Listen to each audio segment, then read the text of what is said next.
Hallöchen und willkommen zu dieser wunderschönen Stola. Für diese Stola werde ich mit einem vierfädigen Farbverlaufsbobbel häkeln und einer Vierer-Nadel. Alle Angaben zur Wolle, Nadelstärke und später zum Verbrauch und Größe der Stola findet ihr wie immer unter dem Video in der Infobox. Und ich werde meine Stola beginnen, indem ich 300 Maschen häkel, denn die Maschenanzahl für dieses Muster sollte teilbar durch 6 sein. Ihr könnt nun eine Luftmaschenkette häkeln, dann nehmt aber am besten eine halbe Nadelstärke größer als die ihr für das Hauptmuster nehmen wollt. Danach könnt ihr die festen Maschen zurückhäkeln und wieder auf eure ursprüngliche Nadel gehen. Dann habt ihr auch eine schöne elastische Kette. Oder aber mit mir den Fußschlingenanschlag beginnen. Dazu häkeln wir 2 Luftmaschen. Danach gehe ich in die untere einzelne Schlaufe hinein, hole den Faden durch, ziehe beide Schlaufen auf gleiche Höhe, häkel erst eine Schlaufe ab, das ist der Boden, auf dem die Masche steht, und dann durch 2 für eine feste Masche. Dann können wir unten die Schlaufe zuziehen und haben oben eine Masche und unten eine Masche. Wir stechen unten in die Masche diesmal komplett ein. Bei der ersten verdreht sich das so ein bisschen. Schaut, dass ihr beide Schlaufen der Masche auch auf die Nadel bekommt.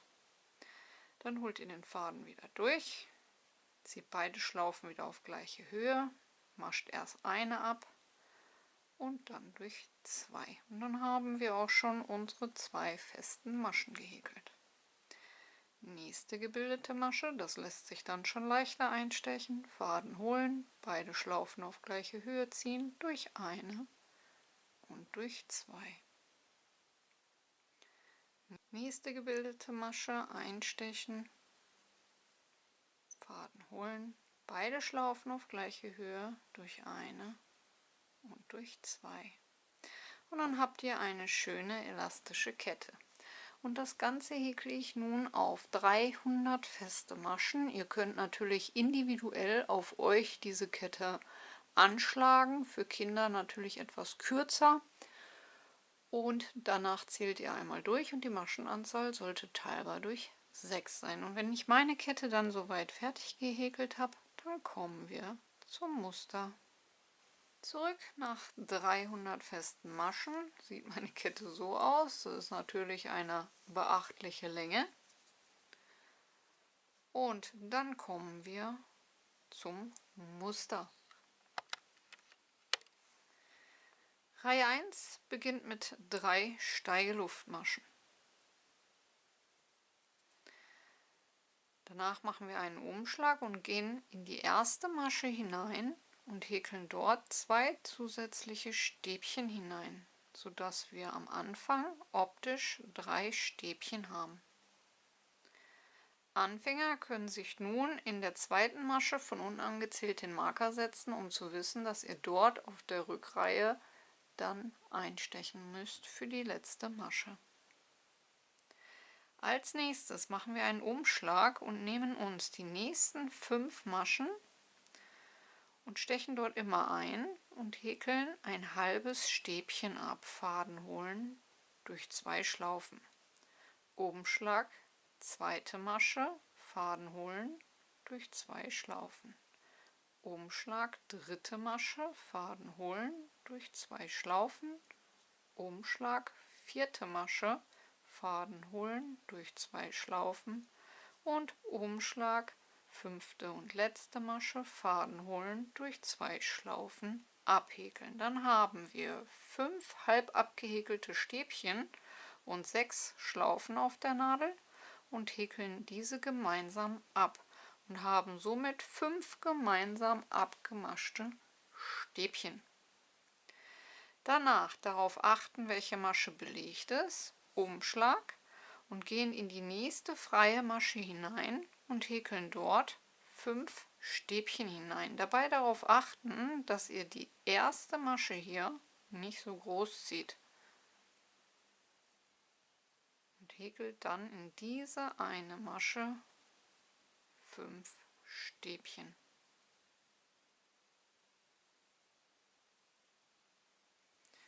Und Und dann sieht das schon mal so aus. Als nächstes kommen wieder 5 gemeinsam abgemaschte Stäbchen. Dazu wieder Umschlag, in die nächste Masche, Faden holen, 2 Schlaufen abmaschen. Umschlag, zweite Masche, Faden holen, 2 Schlaufen abmaschen. Umschlag, dritte Masche, Faden holen, 2 Schlaufen abmaschen. Umschlag, vierte Masche, Faden holen, 2 Schlaufen und Umschlag, fünfte und letzte Masche, Faden holen, 2 Schlaufen abhäkeln. 5 halbe Stäbchen und 6 Schlaufen auf der Nadel und diese dann gemeinsam abmaschen. Dann wieder die nächste freie Masche nehmen, darauf achten, welche hier belegt ist, da sich das zur Seite wegzieht. Umschlag und das erste Stäbchen so abhäkeln, dass ihr die Masche nicht so groß zieht. Diese Masche sollte nicht so groß sein. Und in diese eine Masche 5 Stäbchen insgesamt häkeln.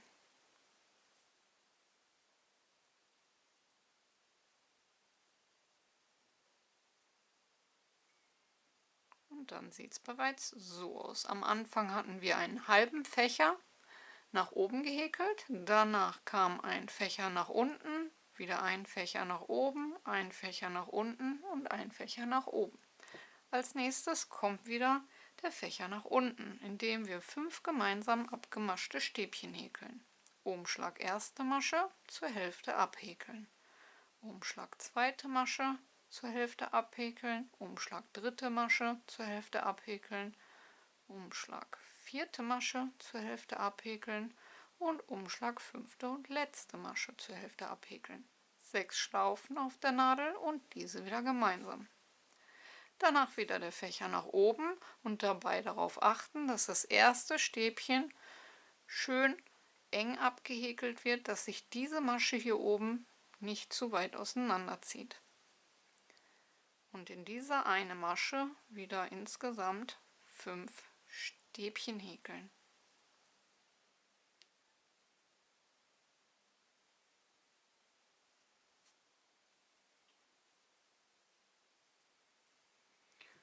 Und so geht jetzt die ganze Reihe, immer einen Fächer nach oben, einen Fächer nach unten. Der Fächer nach oben wird in einer Masche mit 5 Stäbchen hineingehäkelt und der Fächer nach unten wird mit 5 Maschen und 5 gemeinsam abgemaschten Stäbchen gehäkelt.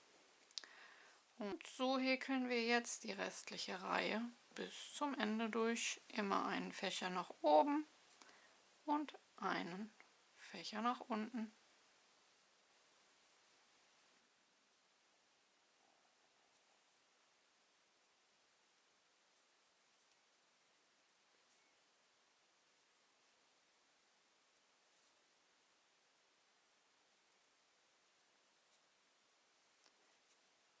Und am Ende der Reihe müsstet ihr noch so auskommen, dass ihr eine Masche übrig habt und in diese häkeln wir dann 3 Stäbchen hinein, sodass wir Anfang und Ende gleich haben.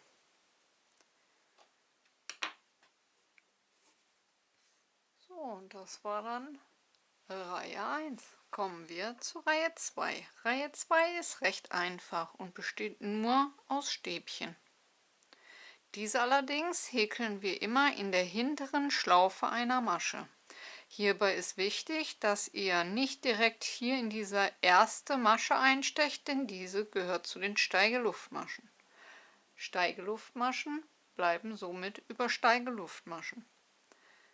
Also gehen wir über das optische zweite Stäbchen und häkeln dort in die hintere Schlaufe einer Masche ein Stäbchen hinein.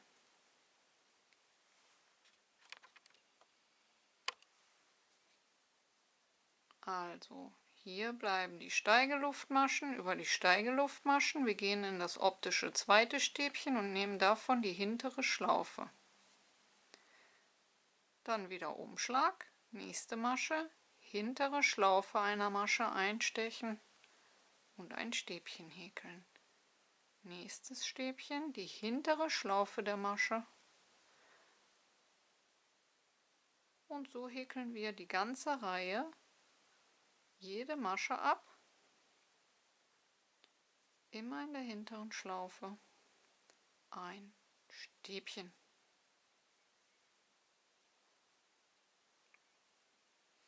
Und dadurch bekommen wir so einen schönen Versatz, so ein kleines Treppchen.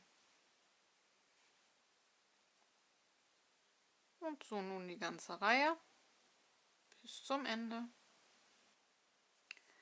Und am Ende der Reihe in das vorletzte Stäbchen noch in die hintere Schlaufe häkeln und in die Steigeluftmaschen der Vorreihe in der zweiten Masche von unten angezählt einstechen und mit einem Stäbchen die Reihe beenden. So haben wir dann einen schönen geraden Abschluss. Und das war Reihe 2. Kommen wir zur Reihe 3. Reihe 3 beginnt wieder mit 3 Steigeluftmaschen. Und wir stechen in der Steigeluftmasche in diese Masche ein und häkeln 2 zusätzliche Stäbchen hinzu, sodass wir 3 Stäbchen haben. Anfänger können sich hier auch wieder in der zweiten Steigeluftmasche von unten angezählt den Marker hineinsetzen, damit ihr wisst, wo ihr auf dem Rückweg dann einstechen müsst.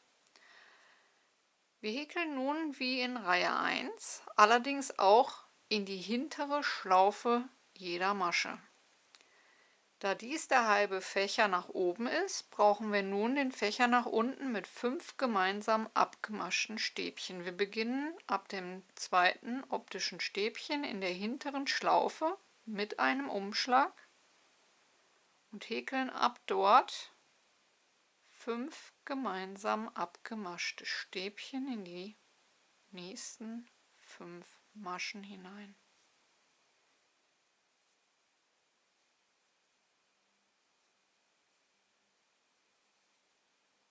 Häkeln diese gemeinsam ab. Danach kommt der Fächer nach oben. Auch hier in das nächste Stäbchen in die hintere Schlaufe einstechen, dabei darauf achten, dass die erste Masche nicht zu groß gehäkelt wird und unsere 5 Stäbchen in diese eine Masche häkeln. Dass diese sich etwas größer zieht, ist nicht so schlimm, das legt sich im Verlauf des Häkelns wieder. 2, 4, 5. So. Als nächstes wieder in die nächsten 5 Stäbchen 5 gemeinsam abgemaschte Stäbchen häkeln. Immer schön in die hintere Schlaufe einer Masche.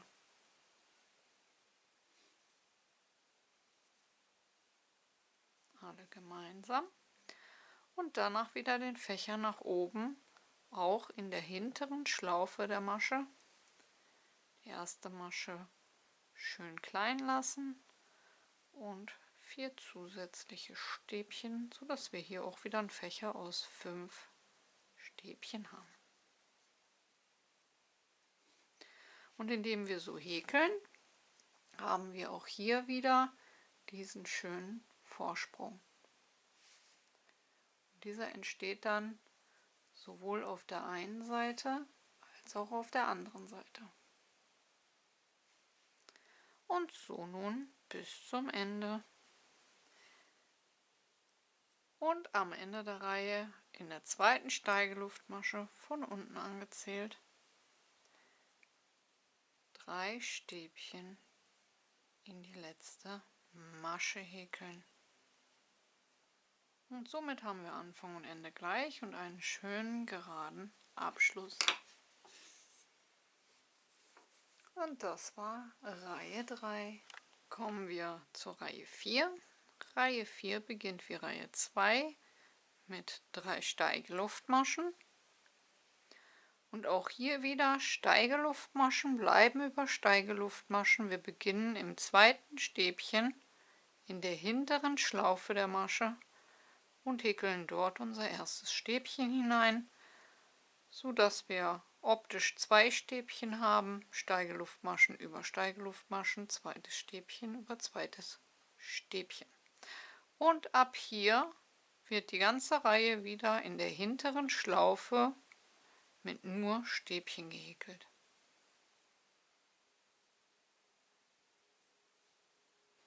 Und am Ende der Reihe ins vorletzte Stäbchen in die hintere Schlaufe ein Stäbchen und in den Steigeluftmaschen der Vorreihe in der zweiten Masche von unten angezählt das letzte Stäbchen häkeln. Und somit haben wir auch wieder einen schönen geraden Abschluss. Und das war Reihe 4. Und ab hier häkeln wir nun Reihe für Reihe so weit, wie wir unsere Stola breit haben möchten oder den Schal, je nachdem, was ihr gerade häkelt. Ich finde dieses Muster einfach nur genial. Dadurch, dass wir immer in der hinteren Schlaufe einer Masche abhäkeln, bekommen wir eine richtig schöne 3D-Optik hin. So, ich nehme euch selbstverständlich mit, wie meine Stola wächst, und dann sehen wir uns noch zum Endergebnis.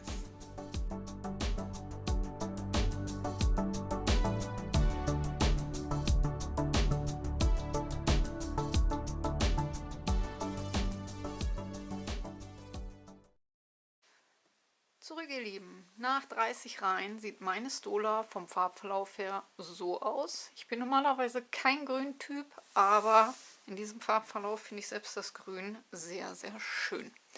Warum habe ich jetzt nur 30 Reihen gemacht? Das Volumen dieser Stola nimmt nochmal um einiges zu, da wir ja hier versetzt gehäkelt haben.